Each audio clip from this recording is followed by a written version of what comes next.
Straight into the agenda. So apologies for absence. All I have so far is Councillor Kevin Ball.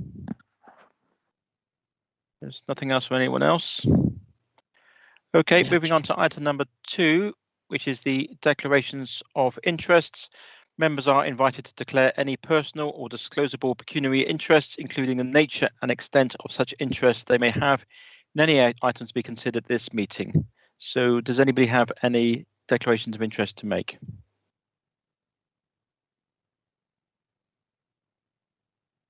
No. Okay, we'll move straight on to agenda item number 3, which is items requiring urgent attention, of which none have been brought to my attention, so there are none for that one. So it takes us on to item number 4, which is confirmation of the minutes of the meeting held on the 9th of February 2021. These have been circulated, so I assume they've been read by everybody. I take it as read that everyone's in agreement, unless I hear contrary on the meeting chat that there's any questions to be mentioned, or no one's not happy. Nothing coming up, so I'll take it the confirmation of the minutes of the 9th of February 2021 agreed. So moving us nicely on to item number 5 of the agenda, which is the audit progress report and sector update for the year ending the 31st of March 2021. And at this stage, I shall hand over to Jackson Murray from Grant Thornton to present the update. Thank you very much, Chair. Good afternoon, everybody. So the item in front of you is our normal progress report and sector update that you'll be used to seeing at previous committees. So I'll talk through some of the key points of it and then open up for any questions. So when this was drafted, we were undertaking some of our planning work with officers. So we've made our normal planning requests and the team are undertaking the audit procedures on those. So we've begun our planning for both the 2021 financial statements audit and also the 2021 value for money work. I'll come on to value for money work in a little moment because there is a change to the Code of Audit Practice that comes into force from the 2021 financial year. So I'll take a few moments just to explain some of the key changes arising from that. Before I do that, I just wanted to talk through some of the other work that we've completed since the last Audit Committee meeting, and that relates to the Council's annual housing benefits subsidy claim, which we, or external auditors, review and certify annually. So this relates to the 2019-20 financial year subsidy claim that's made to the Department for Work and Pensions. So this was completed on the 29th of January 2021. That was in accordance with the revised national timetable. So normally this work would be concluded by the end of November, but due to COVID, the DWP extended the deadline.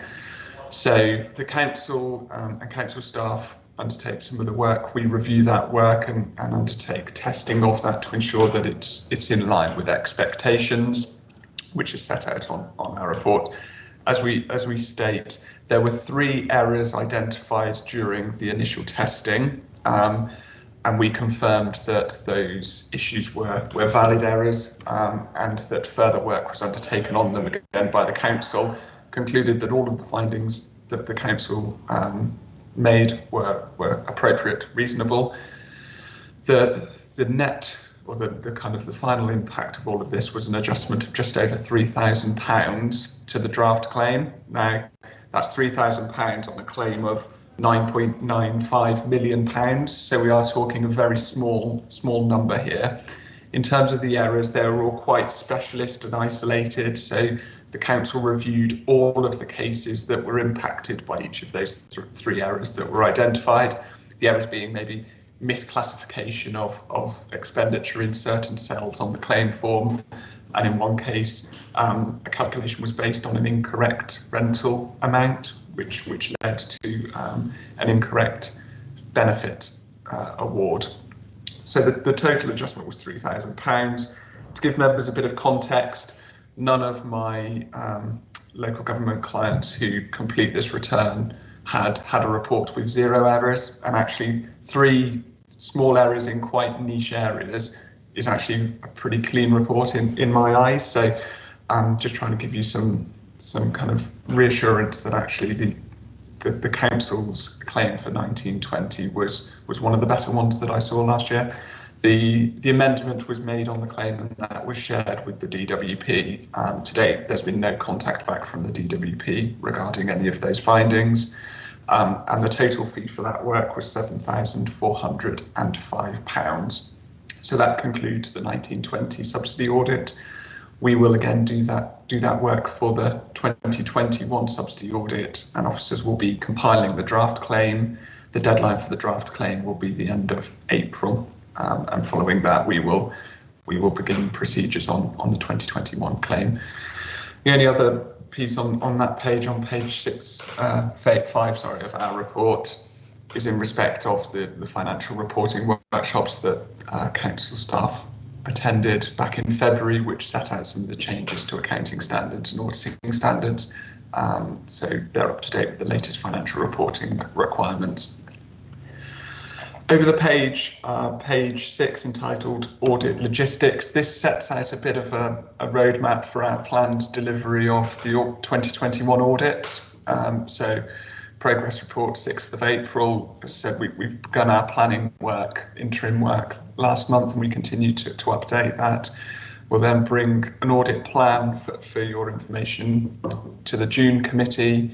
Our year-end audit planned currently for August, September, and the audit committee date to the right there shown as TBC whilst those dates are finalised. So that's what the audit cycle currently looks like for 2021. In terms of the financial statements, as I said, we'll bring the detailed audit plan to the next committee. The presumed significant risks at all audits relate to incorrect revenue recognition, which at this stage we're considering we will rebut and state is not a risk for the council. That's in line with last year. There's also a non-rebuttable risk around management override of controls, and that's for any audit in the UK, and we review estimates, judgments and journals. And then the other key areas of focus will be valuations of land buildings, investment properties, and also the net defined benefit pension liability. We'll consider COVID-19 and the impact that's having on the council, both from a financial statements point of view and value for money point of view. And our expected materiality is just over £500,000, which is consistent with the prior year as well. The deliverables, so I've already mentioned the audit plan, which we propose we'll bring to the next committee. The audit findings report, generally the committee following the June committee, and the government has updated the legislation around the timing of audits. So we expect draft accounts no later than the 31st of July 2021, and the target date for audited accounts is the end of September. If that target date can't be met, then the council will need to place a notice on its website to that effect. But that's the timetable that government has set out as it currently stands for the 2021 financial year. So our audit findings report sets out the findings from the financial statements audit, and we expect that will be the September audit committee. And then following the kind of communication of those findings to yourselves, and should the accounts be certified, we'll then issue our auditor's report, which is the opinion on the financial statements. And then a new document called the auditor's annual report, which we'll likely bring to the September committee as well. And this document is used to report the findings from our value for money work for 2021. The auditor's annual report replaces what was the annual audit letter. So this is a change. One of the changes from the new NAO Code of Audit Practice is the way that we report our value for money work. And actually pages 10 to 12 of our report go into a little bit more detail on the new approach for value for money. So in my mind, there's 3 key changes. One of those is the way that it's reported, which I've just mentioned. So we'll report through an auditor's annual report. What that's going to do is require us to give a commentary on the arrangements against the 3 key criteria that are set out by the National Audit Office. Those 3 criteria being governance, financial sustainability, and improving economy, efficiency and effectiveness. So those are the new criteria under the new Code of Audit Practice. So we're expected to provide a commentary against each of those areas in the auditor's annual report. Under the old approach, we did some early work up front to identify our risks and then scoped the work around those risks. So we may have only had a financial sustainability risk, for example, so we wouldn't have reported on governance or improving 3Es, whereas moving forwards we will be expected to do that. So reporting wise, you will be seeing a wider report covering some more areas. Another of the key changes is that there's no longer a value for money conclusion. So previously you would have had a qualified or unqualified value for money conclusion. The new approach moves away from that kind of binary, yes, no, you do have arrangements in place, to the commentary that I mentioned. And that's probably the other key change really in the new value for money approach, in that if there are issues identified, we'll raise recommendations around those and track those recommendations through our future audits, but you'll no longer receive a qualified or unqualified value for money conclusion. So in summary, slight change to what we look at in terms of the key areas on value for money. The main changes being the way we report, being the auditor's annual report, the fact we have to provide a commentary against each of those three key areas, and actually the outcome is no longer a conclusion as to yes, no, you do or don't have arrangements in place for value for money, but the commentary then leads to any further recommendations as well that we arise. So that's a brief update on the new approach to value for money and how that works, and the report sets out some of the additional information around those areas. The rest of our report sets out some of the other key sector updates. So there are a number of revised auditing standards in place for the 2021 financial year. One of the key ones around auditing accounting estimates.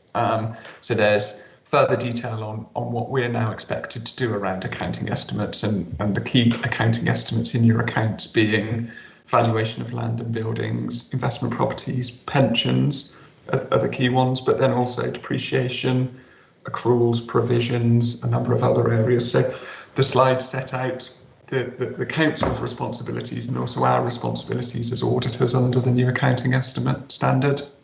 And we've already begun to have some of those conversations with Lisa and the team around accounting estimates and some of the additional detail that we require. Some of the other reports then on the sector update, as you're all aware, there have been a number of new grants received by the council as a result of COVID-19 in the 2021 financial year. So Grant Thornton have produced a short paper on some of the accounting implications of those grants and what the council needs to consider for each of those grants. It's not a blanket approach, so I'm trying to get councils to think about how they're going to account for some of these grants that have been received from various bodies. And again, we've begun liaising with finance team on this already. And some other, the next one from the NAO around local government finance and the pandemic and the impact of the pandemic on local government finances. Another NAO report around good practice in annual reporting. So as you're aware, you'll produce your accounts, and within that there'll be a narrative report that we look at. The council can also produce an annual report. So in terms of our responsibilities as auditors, we need to consider the council's accounts as a whole. So that includes the narrative report, some of the annual reporting. We need to ensure that what's in that narrative report is what is required by the CIPFA code, and also confirm that what is said in that document is not materially different to what is set out in the accounts further back. But the NAO have produced a good practice guide, which includes some kind of best practice or good practice examples from each of the different sections of an annual report. So again, that's well worth a look, and I know it's something that Lisa and team are aware of when considering the reporting for the 2021 accounts, which they're currently drafting. A slide on 1920 audited accounts, and actually the trend, unfortunately, that more and more accounts are not signed off by the revised target date. So as you're aware, 1920, the revised target date was 30th of November. The council's accounts were signed off prior to that date, but you were one of the minority because there was less than 50% of council accounts around the country signed off by that date, and that continues to trend over previous years of reduced compliance with that target. And then finally, a slide on the CIPFA Financial Resilience Index, which is something that CIPFA have been working on for a few years to give councils access to further information.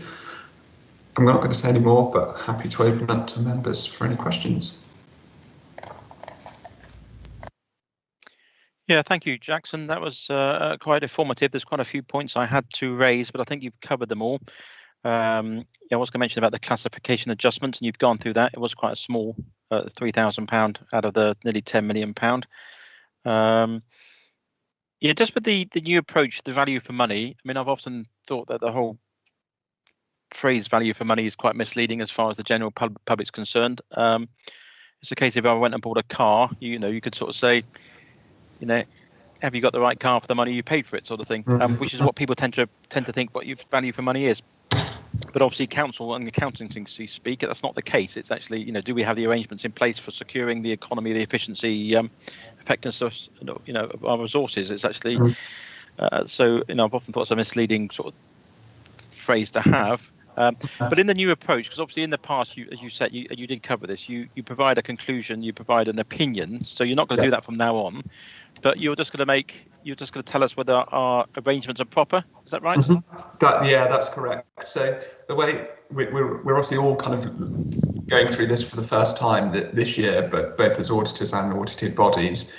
I think if we were in a position where under the old framework, we would have issued a qualified opinion, I think a council would expect to have a number of quite high priority recommendations in place to address. And our commentary, although we wouldn't be saying you had a qualified conclusion, would be drawing out some of the improvements that we considered as the external auditors were required. So there won't be you won't get an opinion that goes in the formal financial statements audit opinion anymore, but the auditor's annual report will give the commentary, and actually that will give us more scope to set out context, as well as I'm sure you can appreciate, the auditor opinion is a very regulated set of words, and there's not much scope to change what you say within those sets of words. Whereas in a commentary, we're able to give the scope and not just the backward looking, but also the forward looking aspects, which under the old arrangements, I think a number of us began to feel that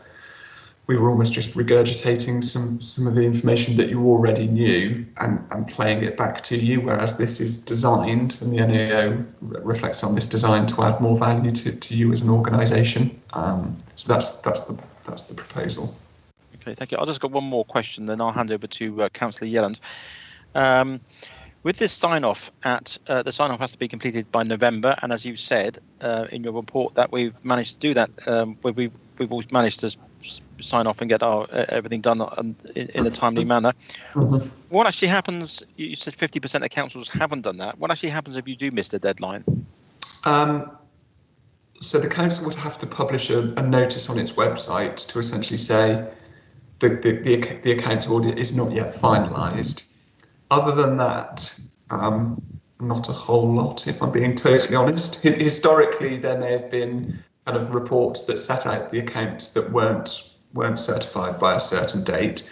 I think, unfortunately, the sector seen as a whole, the fact that more than half the sector didn't meet that revised, extended November deadline last year, you were actually one of the minority to get it done by that target date. So there wasn't huge kind of backlash, I suppose, from MHCLG or other organisations. Clearly, if they're not completed by the end of September or the end of November, we want to get them completed as quickly as possible. But there are still a number of 1920 financial statements audits that have not yet been finalised. The audit opinion for some of those organisations is still outstanding, and it's an issue that was recognised by the Redmond Review, and actually one of the recommendations of the Redmond Review was to move that target date to the end of September. So prior to COVID, it was the end of July. So that recommendation has been heeded by government, but there's no financial implications of the financial statements not having been audited by the end of September. Fine, thank you. I'll pass over to Councillor Yelland, who has a question. Thank you, Chairman. Yeah, it was actually to do with that 50% of not being carried out, and that it's not necessarily COVID related, because in 2018-19 there was it's a deterioration from that year. So is there any work being done to see why this is the case? Is it down to resource capacity of or those who are delivering the audit, like yourselves and other companies? Mm-hmm. Is it a question of councils just not having the resources themselves to be able to deliver on time? Do we know why, and why it's COVID notwithstanding, why that is continuing to deteriorate? Yeah, thanks, Councillor. I think, to be honest, it's probably a mixture of those things you've already mentioned and a number of others. So it's I don't think we can point the finger at one particular cause. You're absolutely right. Audit firms, Grant Thornton and all other audit firms, finding or retaining qualified, experienced local government specific staff is a real challenge. So there's resource issues for audit firms.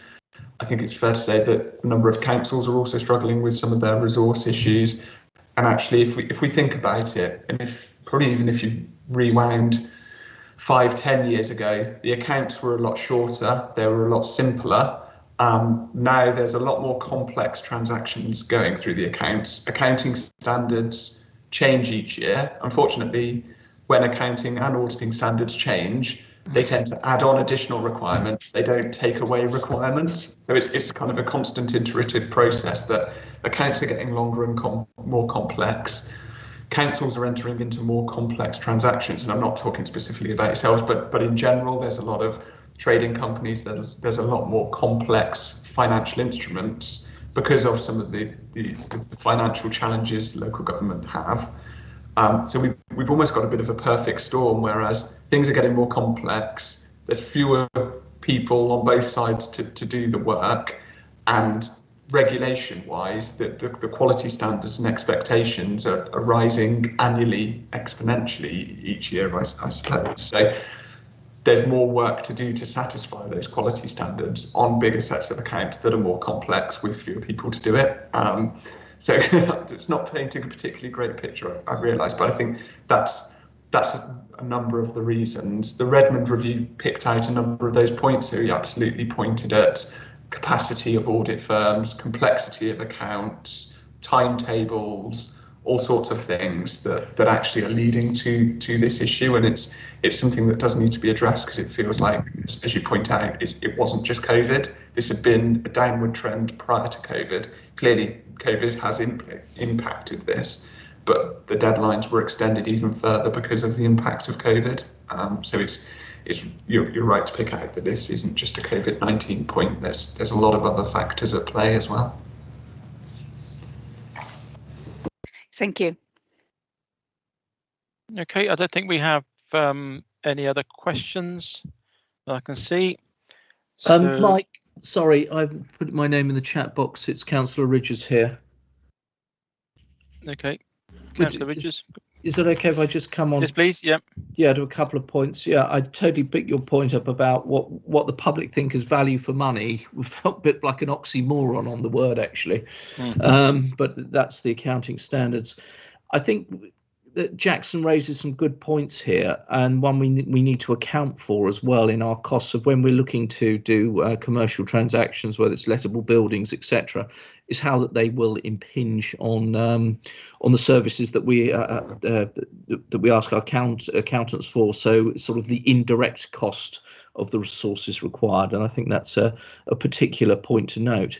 And my final point is whether it's through our network, and this to be to Mrs. Buckle, is that I think, again, another one point Jackson raises, yes, there's more and more additions, nothing else comes off. Is this something that we need to collectively lobby the LGA about, to try and, because we're not an enormous size of organisation, our costs have gone up exponentially, the work required has gone up exponentially. I've taken your point about that's out of our hands if qualified accountants to do it. But should we be trying to, with our other partners, whether there's a Southwest Southwest Council's audit group, that we could try and reduce certain areas of the audit or the requirement of the audit. Thank you. Yes, thank you, Councillor Richards. Yes, we do have a Southwest Councils group, and we also have a Southwest Accounting group as well, that the chief accountants of all the local authorities attend. And I think through those sessions, we have been lobbying to try to simplify those accounts, particularly I think through the Redmond review. I think nationally there was quite a bit of disappointment that there wasn't more emphasis placed on things like the amount of work that is done on things like pensions and property, plant and equipment. These are all things that for councils and for local authorities do not have an impact on our bottom line. But the amount of work that we have to do for that, we feel is disproportionate. But that wasn't something that the Redmond review took on board, even though I think it was lobbied for a lot particularly through particular accounting groups, to say the amount of work that we have to do and the amount of work which the auditors have to do around things like pensions and fixed assets, when it doesn't impact on our bottom line or on council tax, does feel disproportionate in that respect. Through that Devon Accounting Group, we do work with the auditors, in particular Grant Thornton, around how we can simplify the accounts. And we have managed to do that with things like some of the notes, and reduce down some of the notes. But I think we are quite limited in what we can do. And I think COVID will make the accounts more complex this year, 2021, particularly around the collection fund, and the amount of business grants that have been administered by billing authorities such as ourselves. And the collection fund will be a lot more complex. And I think we will have to explain in notes to the accounts how that's affected things like movements in earmarked reserves. But again, because that's something that affects all billing authorities, we are looking to see if we can sort of, have some sort of national guidance on some of those notes to explain things like that, because it will be the same for all billing authorities. Okay. All right. Thank you. Noted. Thank you. So that takes us to the end of item number 5. So all we have to do is note that one. So I assume everyone's in agreement, unless I hear something to the contrary. No, okay, that's noted. So moving on to item number 6 on the agenda, informing the audit risk assessment for the 2020-21 financial statements. Again, I'll hand over to Jackson Murray from Grant Thornton. Thank you, Chair. So this is a document that would come before you. It may have looked slightly different in previous years, but this sets out a number of our planning inquiries I mentioned in our previous agenda item that we're undertaking our audit planning. This is a number of questions that we are required to ask of management and those charged with governance as part of our audit and auditing standards. So we provide Lisa and the team with these questions. They then respond to these questions, and then it comes before yourselves, and the committee is those charged with governance. So it comes before yourselves for you to consider the responses from Lisa and colleagues to ensure that, as those charged with governance, those responses are in line with your understanding and expectations of the organisation as well. And we use these responses then to plan a number of aspects of our audit and gain assurance over the council systems, controls, processes and wider governance. So it's set standard questions that we ask every organisation. The responses come from your officers, and we ask that you consider these responses and ensure that they're in line with your understanding of the organisation as well.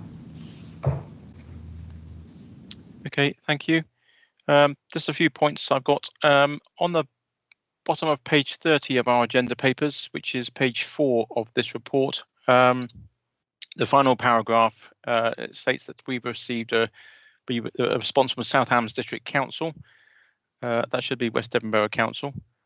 So obviously that's these changing. And the bottom of page 38 of the agenda paper, so I'm just scrolling through here. Yeah,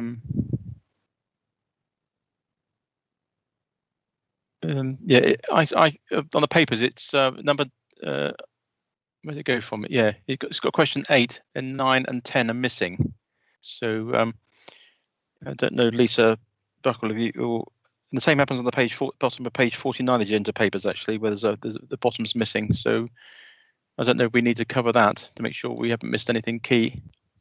Yes, thank you, Chairman. I'm sorry about that. The responses have slightly gone over the page, and I think that's why it's dropped down.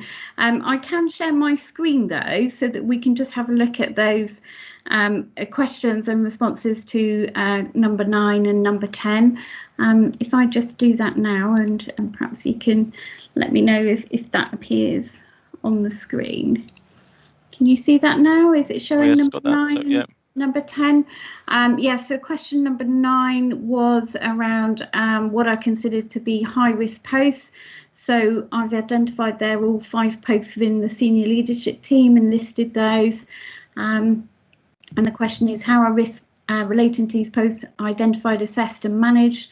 And the response is through the recruitment process, obviously the rigorous selection process and references that are taken up. And through regular appraisals and assessment against the 6 impact behaviours. And question number 10 was around related party relationships or transactions. Are we aware of any? My response to that is no. And how do we mitigate the risks associated with fraud relating to related parties, relationships and transactions?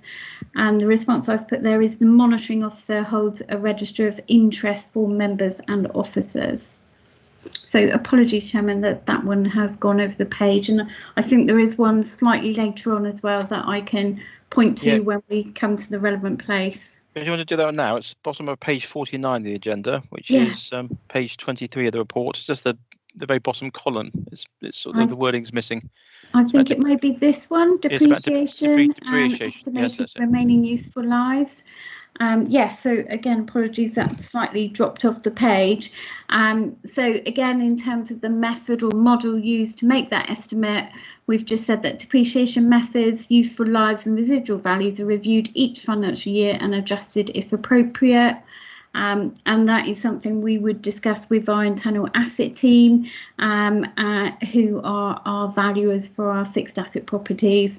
And in the underlying assumptions, we've just stated there that depreciation is calculated on a straight line basis, and that reflects consumption of the assets and is a reasonable assumption.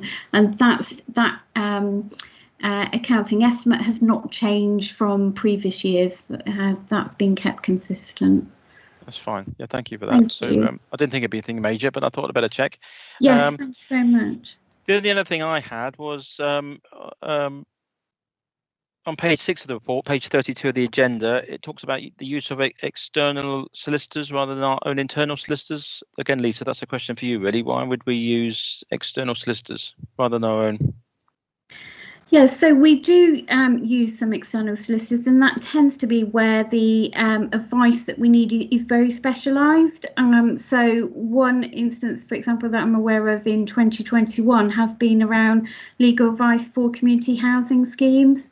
So that's the main instance in which we have used external legal advice, and we have in the past also used that if they're with regards to any planning queries as well. So sometimes for planning applications or appeals, we've had external legal advice as well, but it tends to be where either we haven't got the capacity in-house or more often it's where we need some very specialised legal advice. Thank you, Chairman. Okay, thank you. I thought that's probably the case, but best to ask. Do we have any other questions from anyone?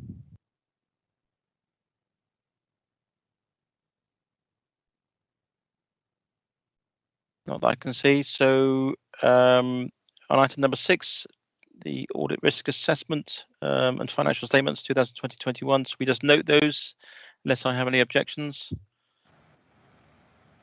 Can't see anything coming out, so those are noted. Okay, so thank you, Jackson, for those 2 items.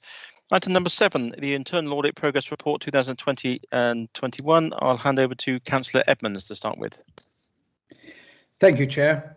As part of the internal audit reporting process, Audit Committee receives updates on the progress made on the current year's audit plan. This is the second progress report for 2020-21, setting out the work carried out by internal audit up to the 19th of March against the audit plan agreed by full council in April of last year. Progress continues to be impacted by the COVID-19 pandemic. As reported at February's meeting, the audit team have been engaged at various times during the audit year in providing assistance with the processing of the various business grants, and this has continued for one member of the team, with the other team member able to concentrate on carrying out audits. As a result, a number of audits have not taken place. However, as at the 19th of March, out of the 34 planned audits, 4 were underway, 6 were at draft report stage, and 12 have been completed with final reports issued. In addition, final reports were issued on 8 audits from the 2019-20 plan that were being completed at the start of the audit year. Details of all these are outlined at Appendix A and B. So overall, and based on work performed to date during 2020-21, internal audit is able to provide reasonable assurance on the adequacy and effectiveness of the authority's internal control environment. And with your permission, Chair, I'll hand over to Mr. Measures, who will talk through the key areas of the report. Thank you. Thank you. Thank you. Thank you, Councillor Edmonds. As has been pointed out, COVID has impacted progress. Since my last report in February, one of the audit team, that's Matt, has continued to assist with the processing of business grants, leaving my other auditor, Julie, to pick up planned audits, mainly the key financial systems. As has been said, we have 4 audits with field work in progress as we move into the new audit year, and 1 is still to be started. And there's also a number of audits where we await responses from officers to the recommendations made in our draft reports. Once we receive those responses, we can then issue a final version of that report. We have issued 2 final reports recently, namely the ICT health check and the follow-up to the review of insurance cover that we undertook in 2019-20. Our findings and responses from officers are at Appendix B. Note that both in this report and the annual plan report, which I'll present after this, I include all audits in Appendix A that make up the allocated 430 audit days. We've used this approach for several years now. The majority are shared audits across both councils, but some may be exclusive to one or other, either South Hams or West Devon, and this is shown under the audit title. Despite this, the intention is for members to approve those areas of the plan that apply to them. I'm happy to take any questions that members may have. Do we have any questions, members?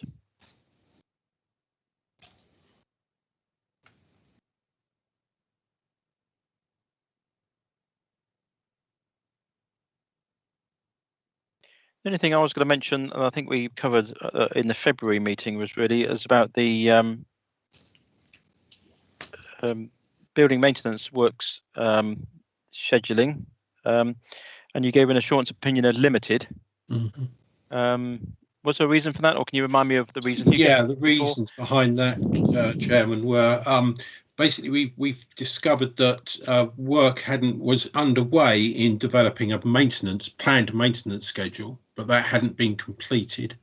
And we wanted to make sure also that once that had been completed, it was kept up to date. We couldn't find a maintenance policy that could be used as a guide. There was reliance on officers' expertise and knowledge. There was no formal policy in place. We wanted, once the schedules had been set up, we wanted those put onto the council's IT system, the Concerto system. But overall, then I think it was agreed that there needed to be some kind of review of the actual maintenance service, and that it was agreed that this would be done. And that would include delivery arrangements and also processes. Yeah, it's something well worth keeping an eye on. Because I know we do have that maintenance program. Because, like, for instance, the viaduct costs, etc., and those sort of costs, they do come up for review regularly. But it'd just be good to sort of somehow review what how we do review things. And the other thing I was going to mention is about the insurance review of cover. We were going to outsource this, wasn't it, to somebody to come and take a look about how we making sure we're adequately covered for insurance. Yes, there was talk about there's the local government mutual set up, or going to external brokers to get assurance that the insurance cover was appropriate, shall we say. Obviously, COVID has had an impact on the work in that area, and I have been informed that the recommendations that we made and the agreed actions would be picked up as soon as possible. That includes the preparation of an insurance strategy document that will outline how the councils will move forward as far as insurance is concerned. Okay, thank you. Do we have any other questions from members?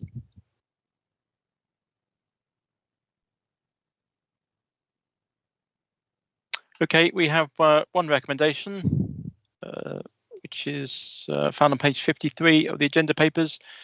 The recommendation is the progress made against the 2020-21 internal audit plan and any key issues arising are noted and approved. So I take it, unless I hear a negative comment from anybody, that we're all happy that that recommendation is accepted. I can't see anything coming from anywhere, so we'll move on. Okay, so thank you very much. Item number 8 on the agenda is the Internal Audit Plan Report 2021-22, and again back over to Councillor Edmonds to introduce. Thank you, Chair.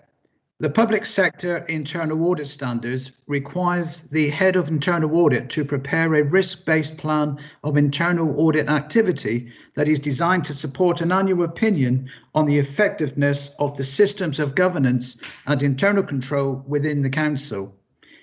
This report outlines the process followed in producing the internal audit plan for the forthcoming year, 2021-22, that is set out in Appendix A.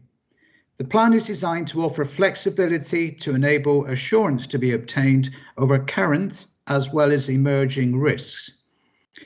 As outlined in the latest progress report, the COVID-19 pandemic impacted on internal audit work during 2020-21. As a result, a number of audits due to be undertaken in 2020-21 have been delayed and now appear in the plan for 21-22. In addition, the proposed plan recognises the need for increased assurance that controls are effective following the COVID-19 emergency. With the pandemic still with us, the plan may well change and suffer from some reduction whilst audit resources continue to be made available to assist other areas of the Council in COVID-related activities. Every effort will be taken to carry out the audits identified where it is deemed possible, with minimal disruption to officers and key services, albeit using alternative methods and approaches, with the expectation that an annual audit opinion will be provided this time next year. And once again, Chair, with your permission, I'll hand over to Mr. Measures to talk through his report. Yeah, thank you. Thank you, Councillor Edmonds. Yes, members, it's that time of year when I present you with a list of audits that the audit team proposed to undertake over the next 12 months. I've spent the last couple of months assessing those areas of the Council that appear as a priority for audit attention, following the process that is set out on page 71 of your papers. The plan always allows for a degree of flexibility and is not cast in stone, as has been proved by the last 12 months. COVID will continue to affect our plans, the work we do and the resources available, but I took the decision to set out a standard plan in terms of available days, that's 430 days, and the audits that we intend to cover, whilst recognising the need to examine the impact of COVID that has had on council services and functions. We continue to undertake our audits remotely wherever possible, which does bring its own challenges. As mentioned, several audits appeared in last year's plan, and following discussions with senior officers, it was agreed that these would remain important areas to look at and therefore appear again in the plan you see before you. I can take any questions that members may have.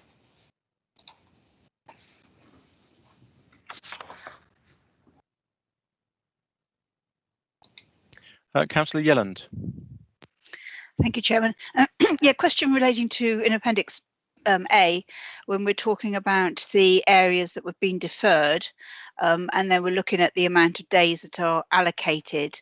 Are those deferred days, shall we say, are they being carried forward from last year, or do they get sort of kind of taken out of the annual allocation for this year?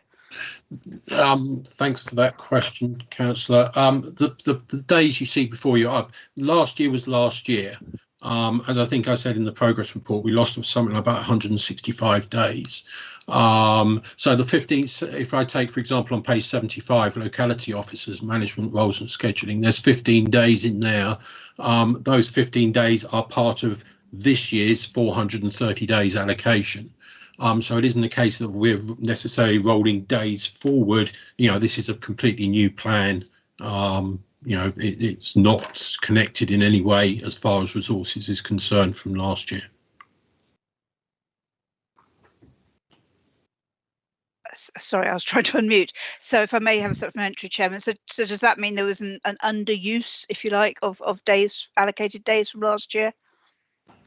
I wouldn't say there was, as far as doing the audits was concerned, yes, but that was because, you know, both Matt and Julie, my auditors, were dealing and helping out with the processing of business grants.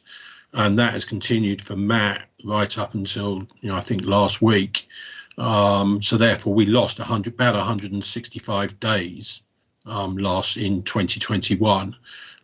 That some of that may occur again this year.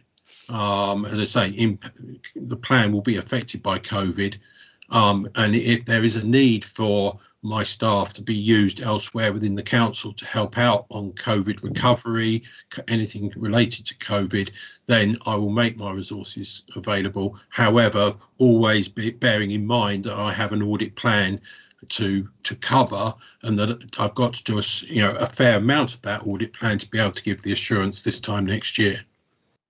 Thank you. Okay, I did have a few questions, but to be honest, most of those have been answered by Councillor Edmonds' introduction. But regarding the COVID-19 business grants, obviously you got post-scheme assurance, so you're going to be looking into that. What's actually involved in that? Do you actually look into who's actually applied for grants, and how much detail do you actually look into? Yeah, that's something that we've actually started doing a little bit of work for Lisa and other officers, because there is a requirement from central government that we have to complete returns, and a certain amount of assurance needs to be given that we've looked at A, the processes, and B, a sample of applications that have come in, and that will continue into next year. So there's an element of that within the COVID related work, but there's also a wider aspect of COVID. You know, as we know that some services have been hit harder than others, and there's also new ways of working as well, which have seen changes in processes. So there's an element of looking at that, and also just generally how the councils reacted and have coped with COVID-19 and the provision of services. Okay, thank you. We don't appear to have any other questions. Okay, so we have two recommendations.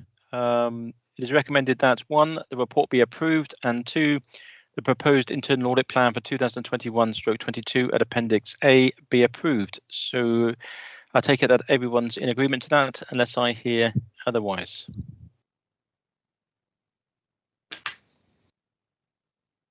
I can't see anything coming up, so those two recommendations are approved. Thank you. Thank you, Chair.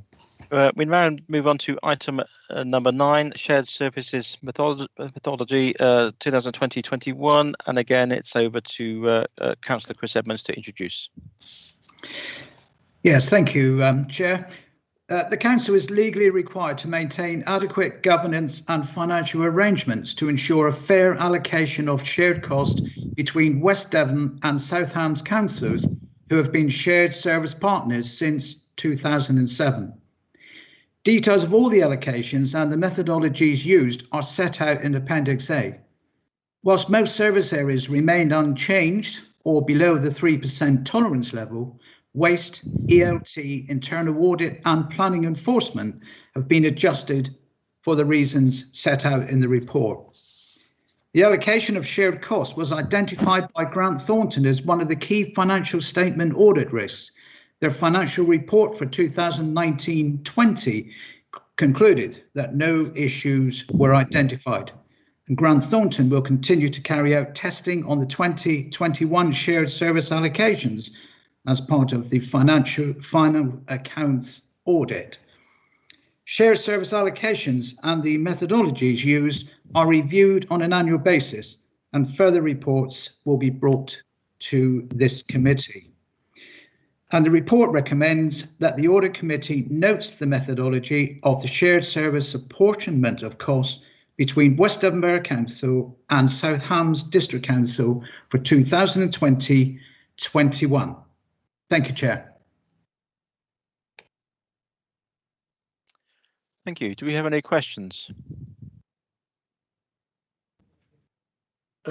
Yeah.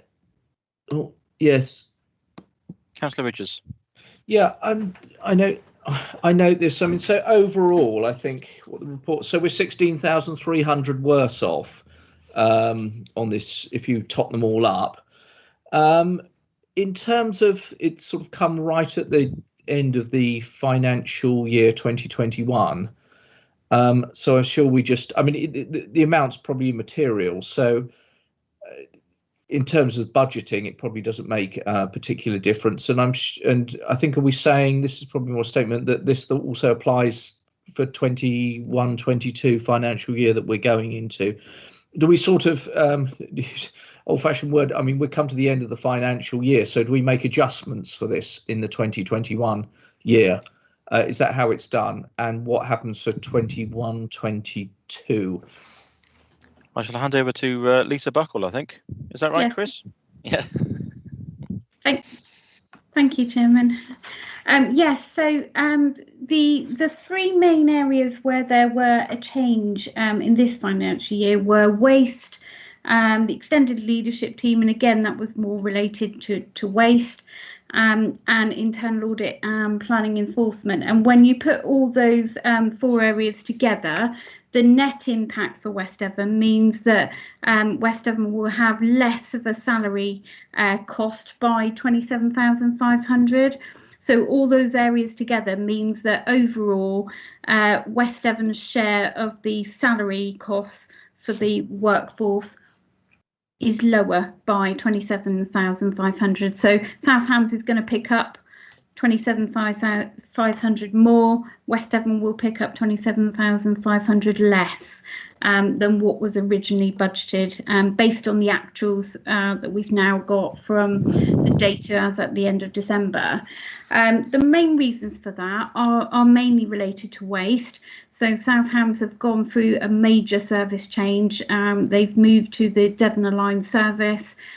So that means that some of the individuals that are working in that service, including the head of contracts and performance, Jane Savage, their ratios have changed. They've spent more time in South Hams, so therefore less of a recharge is coming back to West Devon. Similar with internal audit, so that's been revised based on where the internal audit team have actually spent their time. That is the other way, so that's a salary increase to West Devon by 8,600. And again, for planning enforcement, again, that has changed from 79.21 to 75.25. So again, that is increasing the recharge to West Devon by £1,800.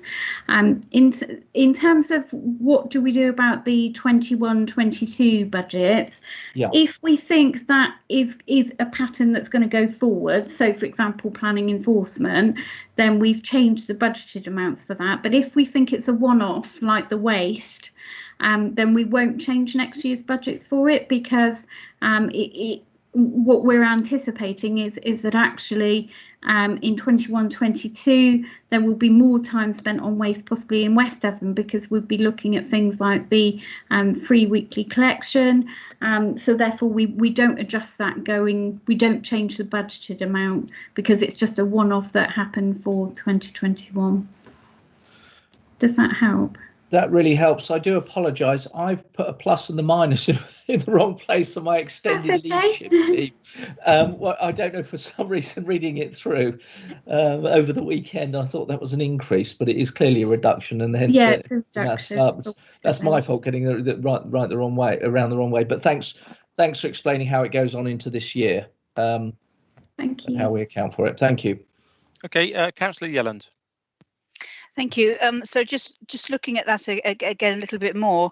I mean, obviously with the wages saving, which is a good thing, but it's also it's a reduction in hours or staffing hours that are available to the residents to West Devon. So I think I know the answer to this because I think you said it, but I just want to check it, that the changes then are due to the increased demand in South Hams rather than a reduction in demand at the West Devon level. Yes, that's correct, Councillor Yelland. Yes. So, so we are seeing the loss of hours, staffing hours. However, that the requirement for those staffing hours hasn't reduced at West Devon. Yes, that's right. But we are anticipating that in 21-22 that there will be a reversal of that, because the team are needing to spend time on the free weekly collection and the results of the trial. And I'm glad that the resource to planning enforcement has marginally increased in West Devon, which is good to know. Thank you. Thank you.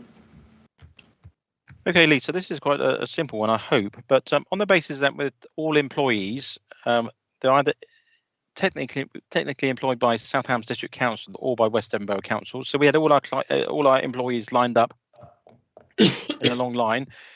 All the ones, threes, and all the odd numbers will be employed by South Hams, and all the even numbers will be employed by West Devon Borough Council, or something like that. So if we suddenly found out that 6 members of West Devon Borough Council had resigned and their posts hadn't been filled, it wouldn't save us any money, would it? Because it would still be an apportioned cost at the end, wouldn't it, of the overall budget? Yeah, that's right. It would still be an apportioned cost at the end. It is important to us that we keep the ratios of the staffing base as it was before we went into the shared services arrangement back in 2011. So we always need to make sure those ratios don't change in proportion to each other. Because if they did, it can affect the pension funds of each council, which are also obviously separate. So the way we manage that with our HR team is that posts are traditionally have wherever they originated. So, for example, if you take my post, I'm employed by West Devon. If I were to leave and we were to re-appoint to that post, that post would be a West Devon post, because what we try to do is to keep the ratios that we had prior to entering into a shared services arrangement. If we get new posts in the establishment, then for every 2 posts that go on the South Hams establishment, 1 post would go on to the West Devon. So we try to keep the employer as to where that post originated from, and then so that we keep the staffing ratios more or less the same, or in the same ratio as they were. As we went through the transformation programme, we could see that the reduction in the staffing levels were in the same ratio across both councils.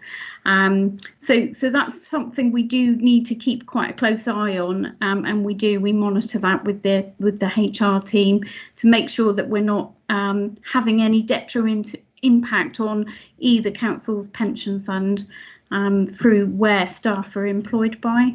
Sorry, that's probably quite a long response, but it is something that we take care over when we're employing staff. That's good. Thank you. So do we have any other questions or comments? No. So we have in front of us on the screen the one recommendation to be noted. I take it that we all are in agreement to that, unless I hear anything otherwise. Nothing coming up, so that's noted. Thank you, Councillor Edmonds, for introducing that one. Item number 10 on the agenda is debt update report. Again, over to Councillor Edmonds to introduce. Thank you, Chair.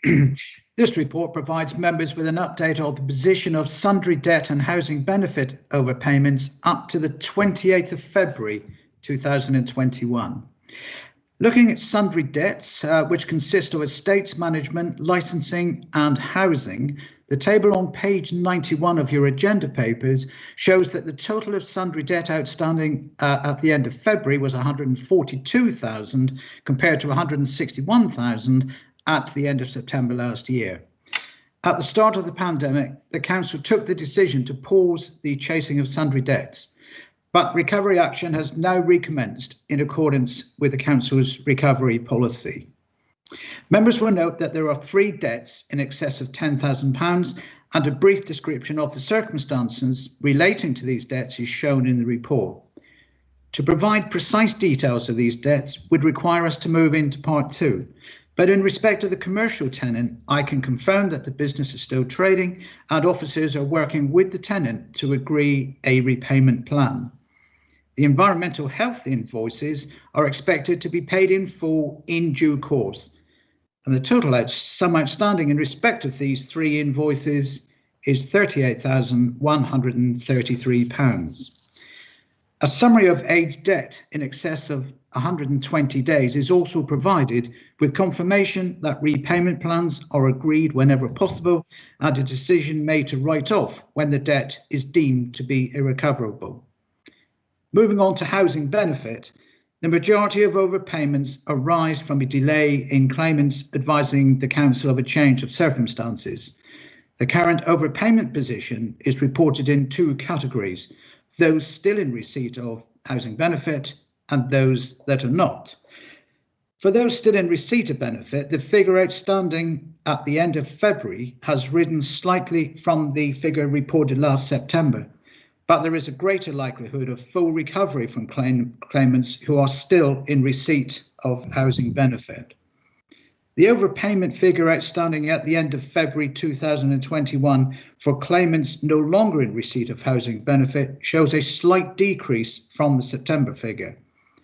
The table on page 95, section 3.17, shows that repayment arrangements are in place for £193,000 of the total outstanding debt, and with direct earnings attachments either planned or in place for approximately a further £50,000 of the total debt outstanding.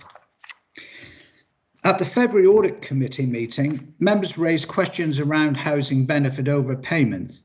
So Mrs. Molyneux, Senior Specialist in the Benefits team, has kindly joined us today to provide the committee with a more detailed explanation of this area of work. And finally, Chair, with your agreement, before I hand over to Mrs. Molyneux, the report recommendation is that the Audit Committee note the position in relation to sundry debt. Okay, thank you, Councillor Edmonds. So over to Lorraine Molyneux. Thank you, Chair. Right. Once an overpayment's been created, what the benefits will do is we'll establish whether or not that overpayment is a recoverable overpayment or whether the overpayments arisen due to a mistake in fact of law or either by the council or DWP or HMRC. If it's found that we've made the mistake, then that overpayment will be written off. If it's not a mistake, then we look to who we're going to recover that overpayment from. So we can either recover from the landlord or the claimant. So we'll look to see who the payee was in the first instance. Did we pay the landlord? Did we pay the claimant? And who can we claim that housing benefit overpayment back? If we can claim the overpayment back from the landlord, then what we'll do in most instances, we'll apply the blameless tenant rule, which means that this allows us to recover from another of the landlord's tenants whose housing benefit is paid direct to that landlord. So basically, if the landlord has got numerous properties, or if they're a large RSL, so we're making large payments of housing benefit to them, the next housing benefit payment, we can go and recover that overpayment direct from them. If the landlord is a small landlord and they only have that one property or a couple of properties and we can't recover that housing benefit overpayment back from them, then we will send an invoice out to them. Likewise, if we say we're going to recover the overpayment from the claimant, then we look to see if first, are they still in receipt of housing benefit? If they are, then we will recover the housing benefit overpayment direct from their benefit payments going forward. These are set amounts set out by the DWP, and we follow those. But if we come across a claimant that's in financial hardship, then we will set to reduce that amount that we recover from them. We'll look at their income and expenditure and work out what level of recovery we can claim from their ongoing benefit. If the claimants are no longer entitled to housing benefit, then we have to send them an invoice out. We send them an invoice 4 weeks later. If they've not contacted us or they've not made any arrangements to pay, then we will send a reminder invoice out to them and a reminder letter. Following that, again, if they don't contact us within the further month and they don't make any payments, then we will then look to see what their financial circumstances are. So if they are working or if they're in receipt of benefits. If they're working, we will send a letter out to them asking for their details so that we can contact their employer to do a direct attachment of earnings for them. If they don't come back to respond to that letter within a month, then we'll go direct to their employer and seek that information and work direct with their employer. If they're in receipt of benefits, then we will contact the DWP to do an attachment to either the DWP benefits or the retirement pension or universal credit payments, but we'll seek to recover that overpayment direct from the DWP. The impact that has on the council is, so when we classify the overpayment, there are a number of categories that we can go for. So most of the overpayments get classified as eligible overpayments. So that means that it's either an error on the claimant not notifying us of the change of circumstances, or the landlord being let to notify us about a change or a tenancy termination, or various other things. But we can claim back from, when we create that overpayment, we can claim 40% back of that overpayment from subsidy. So what that means is, if we can recover that overpayment from the tenant or the landlord, then we get 140% back of that original overpayment, because we can claim 100% of the overpayment back and we can claim 40% in subsidy. If the overpayment is as a result of a local authority error or an admin delay on our behalf, because we've not been able, so a customer's notified us about a change in circumstances and we've not been able to update that information on their system before we make the next housing benefit payment, then that will be classed as a local authority error or admin delay. These two classifications are combined for the subsidy purposes, but as long as we keep within the DWP thresholds, we can claim 100% of that overpayment back, which means that if we can reclaim the overpayment from the landlord or the tenant, we will get 200% back on that, because we can get 100% overpayment recovered and 100% in subsidy. So that's basically what we do. So if there's any other questions or if I've missed anything out that you'd like to know about, but that's basically what happens when we get an overpayment. Yeah, thank you for that, Lorraine. That's very informative. It came up in the February meeting that members were a bit unsure on the whole process, but I think you've actually explained that in detail. So, but we'll find out if we have probably a bit too much detail, but no, there's nothing wrong with too much detail. This is the Audit Committee. We like detail. Councillor Renders. Can I just say thank you very much, Mrs. Molyneux, because I had lots and lots of questions on this, and also to Chris Edmonds as well, because most of them I've crossed out as we've gone through either his introduction or your brilliant explanation of what. I know it was long-winded, but honestly, if you'd seen what I'd written down here, you covered loads of it, because things I'd got, I couldn't get my head around how they would still be getting benefit. And we would got an outstanding debt, and I'm thinking we're compounding a problem. But you explained that, and the fact that obviously a lot of it was actually claimed back by the landlords and the tenants a lot. So yes, thank you for that. You've deleted it, and it also proved that I was still awake and still listening. By the way, I haven't got anything today, but thank you very much for that. Thank you. Welcome. Councillor Yelland. Thank you. Actually, my question doesn't relate to the housing benefit bit. So I did have a question on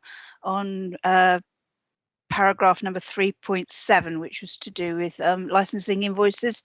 So I'm happy to hang fire if others want to bring their questions first regarding housing benefit. Councillor Ridges, is your question concerning housing benefit? Yes, it is, Chair. Actually. Over to you. Thank you. That was really helpful. You did say initially that West Devon Borough Council write off our overpayments. I think you said that in the first or second sentence. And then I wrote the note, so how much overpayments have we made? But then at the end you said that we do chase our overpayments. I was just a bit confused. Yeah, sorry, no. The first paragraph I said was, if when we create an overpayment, we look to see if it's if we've made a mistake in fact or law. So if it's a local authority error where we've made a mistake and the claimant wouldn't have known that we were overpaying them housing benefit, in that instance we shouldn't really be seeking to reclaim that overpayment from the claimant. We have to put that down as a local authority error, unrecoverable, so we wouldn't go to recover it and we would write it off. But that's if we've made the mistake and not the claimant. So if the claimant's told us about something and we've missed it and we've not included that in the assessment, and they wouldn't be aware of it. I mean, okay, can I ask a supplementary question? And this also probably a bigger question to the debate is that I know this report comes to the committee to note, but I would have thought, this committee should be advising on or having some say in how we go about recovering. I mean, to that particular point, if we've made the error, well, organisations do make the error, and because this could be quite. I don't know what the figure is that we're writing off because of our own errors. It's small. It's a small amount because it's only if the claimant wasn't aware. So if it's say earnings and we've got their earnings wrong, then I would expect the customer to know about that and to inform us that we've got it wrong. So in that instance, we wouldn't look to write it off. We would seek to recover it to say, well, you should have looked at your assessment letter, been aware that it was an incorrect assessment, and then come and tell us. Right. Is there a sort of figure for the small? I would have to have a look at on the last year's. I can come back to a figure with you, but we don't generally tend to do it, to be honest with you, because we don't. As the auditor said at the beginning, it's quite good our accuracy in the housing benefit section and the subsidy. So I would think that it would be very, very small if there was any. Okay, if you come back to us, Chair, on that would be great, and I'd appreciate that reassurance as well. But I just feel, organisations do make errors, and sometimes we do, we do need to chase. There seems to be, and this is a comment, and it seems to be quite. Just looking at the table, I think 3.17. Oh, I haven't got a page number. It's on the paper, the age of the debt.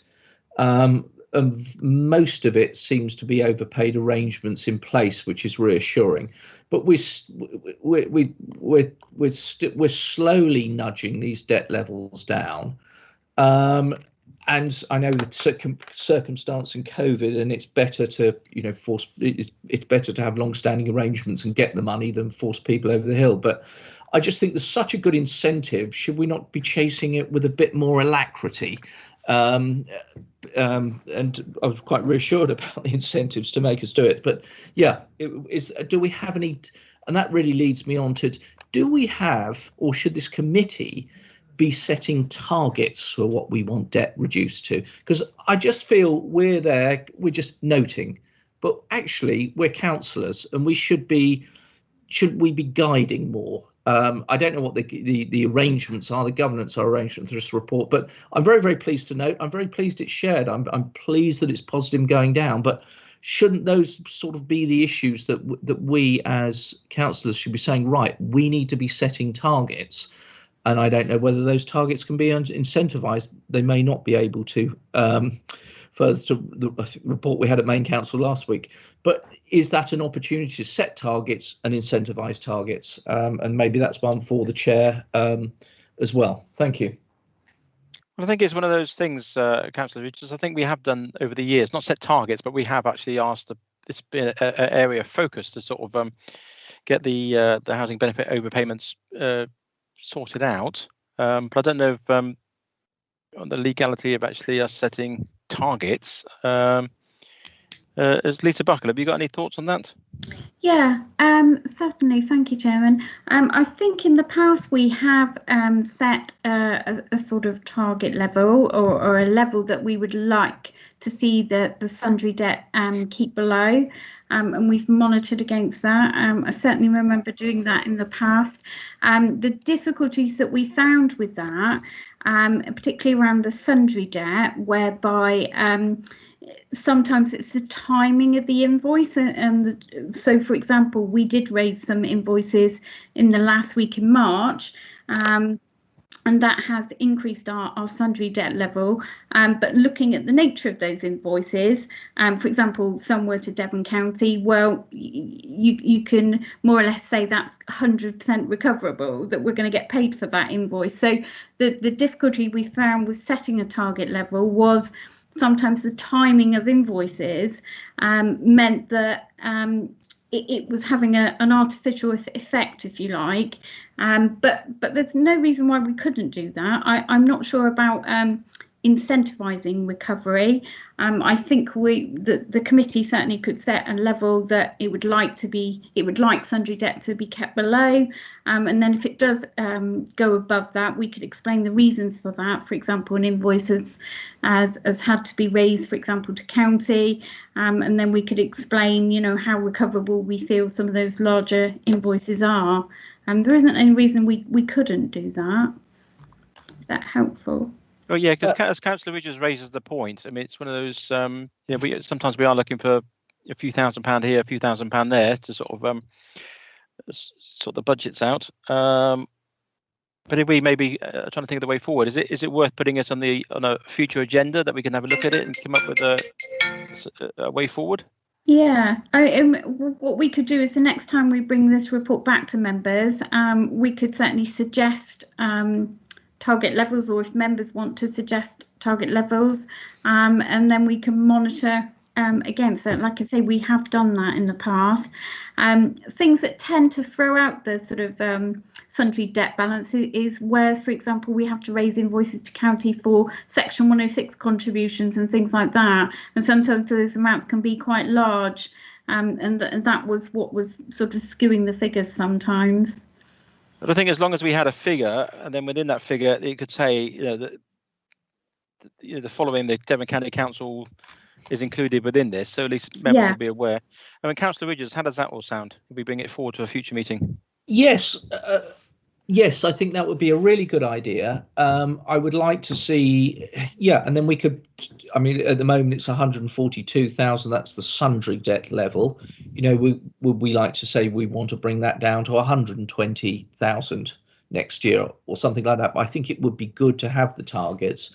And that's on the sundry debt, but also, is it possible where to chase the housing payment benefits overpayments? Because what you're saying, this is terribly informative, is that we can get this debt level down. Not only are we getting, we're getting 140%.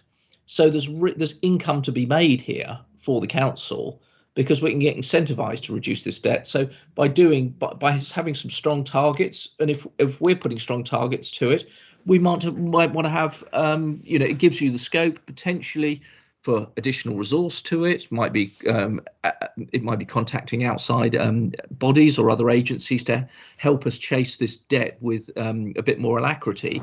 But then it will be it'd be profitable, or it'd be revenue raising, I should say, for the council, because we're in here to make a profit. But yes, I would really like to see that, and maybe a bit of scenario modelling. I mean, it doesn't have to be too complex. Because yes, you're going to probably need some more resource to get it down, but we will make some income for the council by doing that. Yeah. So okay. Well, I think thank you, Chair. If we Chair, bring that forward. Excuse me, Chair. Can I just come in at that point, please? You can. Yes, Councillor Edmonds. Yeah. If perhaps we look back to on the report to page 93, the table at 3.10, and if we look back there to 2017, and we'll see the debt there, housing benefit is 935,000. So it has come down, and that's largely because in I think it was 2017, October 17, there was a council-wide review of debt recovery and a centralised system set up, and that has produced good results, as you can see, because the debt and sundry debt shows the same trend as well since 2017. So there has been, a significant reduction over the past 3 or 4 years by putting more focus on the recovery system. And there's also been a dedicated resource in terms of chasing housing benefit overpayments as well. I think that probably, again, was adversely affected by COVID, but we have had a dedicated person working on that who's achieved good results. So yes, and the other point I would make with housing benefit, I guess over time we'll probably see a reduction in the amount overpaid as we move more and more towards universal credit, which of course won't be, down to the council to award. That will be done sort of centrally. So I would expect a decline in this area in housing benefit overpayment as a result of that. But certainly more work can be done probably on chasing these debts if we can get back to the system that was in place certainly prior to COVID. Thank you, Chair.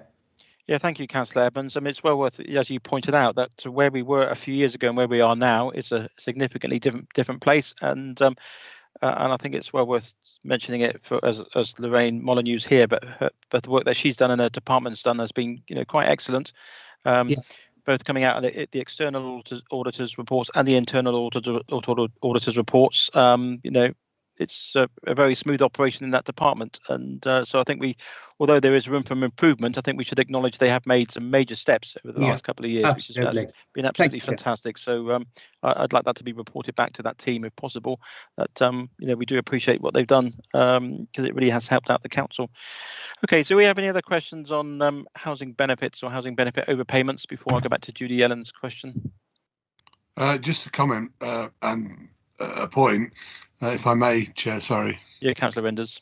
I was just looking. I thought I was next on the list. I didn't want you to do it, and it was just a confirmation. I think as going back to Chris Edmonds was saying there, we do have to acknowledge how well the team have done.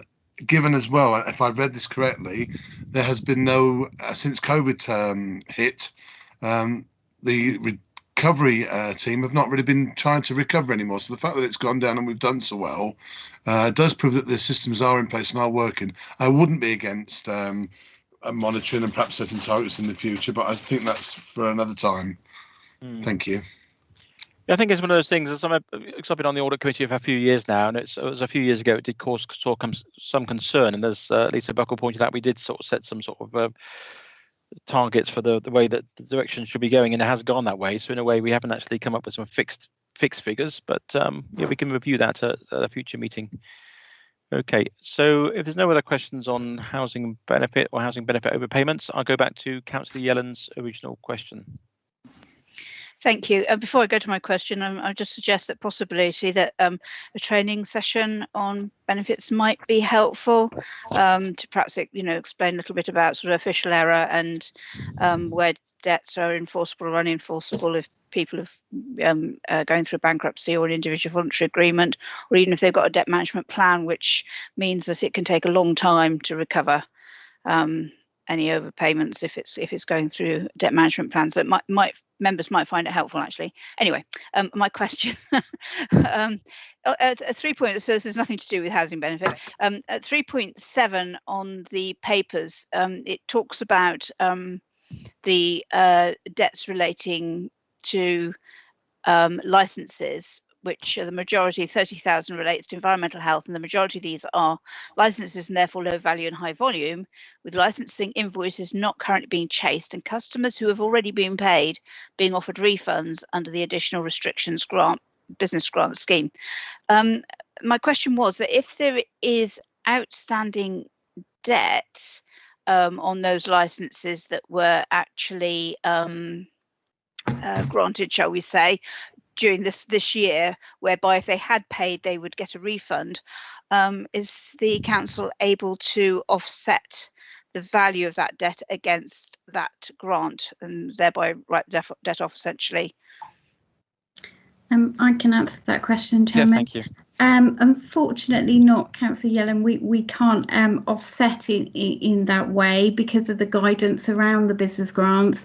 So the refunds that we have been offering through the licenses, they have to actually apply for it. So there has to be an application process. That application has to be checked, and through that they are then offered a refund of their license fee. But unfortunately, what we can't do is any sort of offsetting of that. They are completely separate processes, unfortunately. So therefore, should we not then be pursuing people for them to pay the licensing fee and then they can put an application in for the grant? We've done a lot of PR on the fact that we are offering the refund of the license fee through the business grant scheme, through the additional restrictions grant.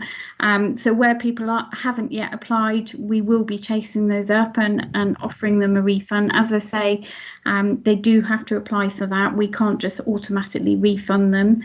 If they do have debts from sort of previous years, again, unfortunately, we can't offset that, but we can make sure that they're aware of the fact that they can get a refund on this current financial year.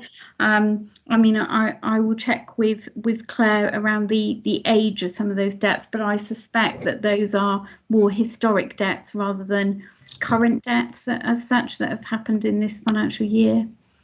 And I would imagine licence holders, they wouldn't see why they would want to bother to put in to make a payment and then have to go to the trouble of claiming it back. They wouldn't kind of see the benefit of that, because it wouldn't be any benefit to them, essentially, would it? Yeah, it depends what period it is as well, because if the debt that they owe us is not for last year, if it's not for 2021, then they're still going to owe us that debt and we will still be chasing that. But we can obviously make sure that they're aware of the fact that they can apply to get a refund for 2021. And presumably if they have outstanding debt, if it's sort of sole traders, it's going to affect their credit rating anyway, so that is an incentive to some extent to pay and then apply for the grant if it's within this current financial year. That's right, yes. Yeah. Okay, thank you. Okay, thank you. There's nothing else coming up from anybody. So Councillor Edmonds put the recommendation to us at the introduction that the Audit Committee note the position in relation to the sundry debt. So I take it that that's noted, unless I hear from anybody.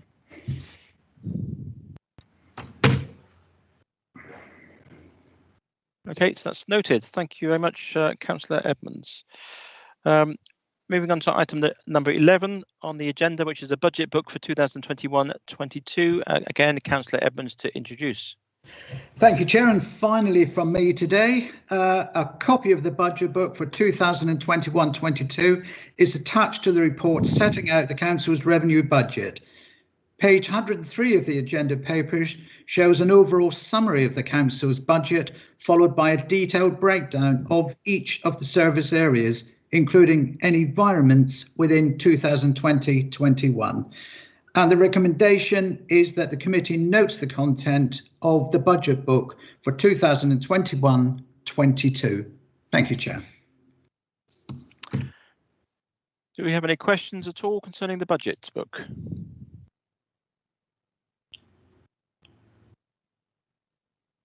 The only question I had is for Lisa Buckle. Really, was the obviously there's been a few adjustments going through. There was one in the base budget for 21-22 of 135,000 for the removal of the income target for the housing benefit payments. Yes, that's right. Can you explain that one to us? Yes, thank you, Chairman. So that's one which we've highlighted to members in our budget monitoring report, because what we're seeing is we're not seeing that level of overpayments being created in the first place for us to then get the subsidy back and recover those overpayments so that we're getting an income stream from those. So the 135 was the income target that was still left in our base budget. We could see from previous years that we weren't meeting that. So through the budget monitoring reports and through the budget process, we've recommended that we put a cost pressure in to say take that income target out, that 135,000. And the reason for that is we're seeing generally fewer overpayments being created in the first place. And this is because of the introduction of the DWP real-time information referrals. So whereas before there used to be quite a time delay between an applicant's change of circumstance and them notifying us, and that's what creates an overpayment in the first place. Because we've now got this real-time information, we're not getting the level of overpayments which we had in previous years. So therefore we need to reduce that income target that we currently had in and for overpayment recoveries, and that's something which we can see is a national thing across all councils. That it's due to the fact that which is good from a customer's point of view, that the overpayments aren't being created in the first place because we're getting timely information now on their change of circumstances. But it does mean that through the budget process, we've taken that 135 income target out as well. Okay, thank you for that, Lisa. I think because most of the adjustments are fairly small in comparison, but that was obviously quite a large one. I know it was mentioned in the covering report, and I know Councillor Renders picked up on it. And then, but I just thought it needed a bit more further explanation. So thank you for that. It doesn't look like we have any more questions coming through or comment.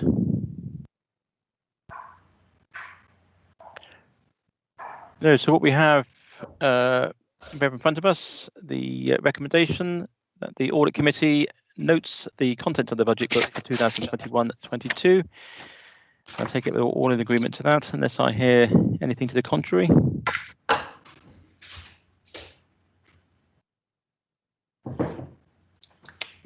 No, that's noted. So thank you very much. And that actually brings us to the end of our Audit Committee meeting, which I must admit I didn't say at the beginning, but some members are aware I did slip my disc actually last week, so I can't actually sit down at the moment. So I've had to kneel through the entire meeting, so which has puzzled my dog slightly, who's not next to me. And so I'm pleased we got to the end of that one. So thank you all for your attendance, and certainly for Councillor Edmonds, who's presented many of the reports. And so I shall officially close the meeting. Thank you. Thank you, Chair. Thank you, Chairman. Very quickly. Thank you. Bye for now. Team. Thank you.